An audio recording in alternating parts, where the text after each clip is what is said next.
Alright, so this video consists first of the process of changing the fans in the chases, and then we have technical data, so use the chapters on YouTube to find the piece that you like to watch.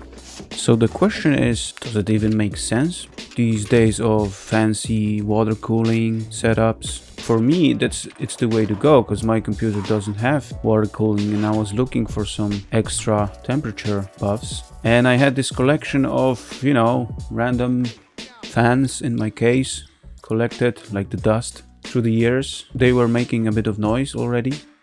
The new fans are not too expensive, but they're the biggest I can get for this case. It's time to clean the heatsink from the old paste.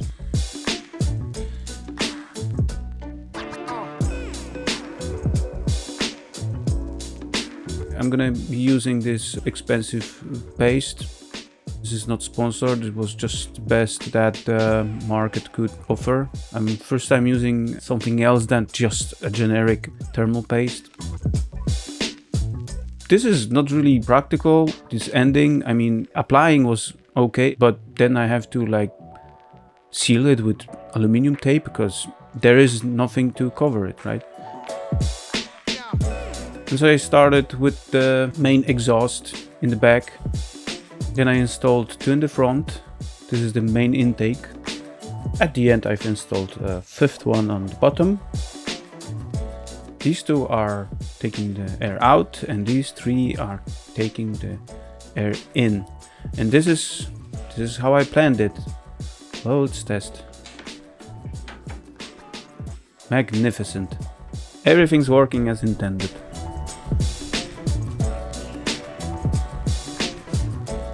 You can see I have these cards that prevent the computers to stay on the ground directly. Yeah, there we go. It's working and all the fans are visible here. The two on the top are connected as one, so they work together. And I can feel the nice flow here. It's all working nice and I'm really happy with it. Well, now let's check if it actually did matter. So my tests consisted of a stress test from CPU-Z for the CPU and for the graphics card, which I just wanted to, you know, monitor. That was just me playing DayZ for like 3 minutes or something.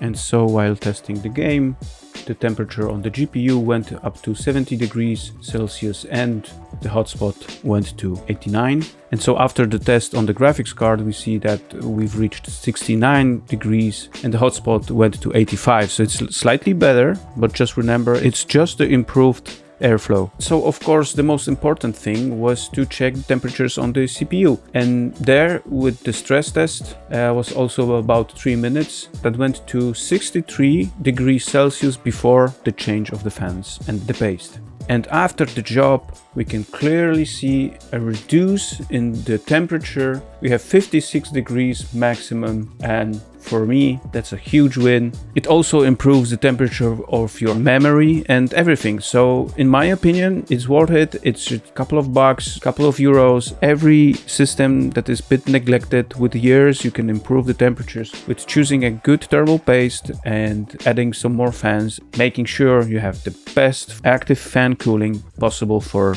your setup. Well, I hope you liked this video. If you did, consider leaving a like. You know, that always helps my channel to grow. My YouTube channel is not something that I'm doing every day, but I love to be here for you guys, playing games, doing technical stuff more and more. See you around.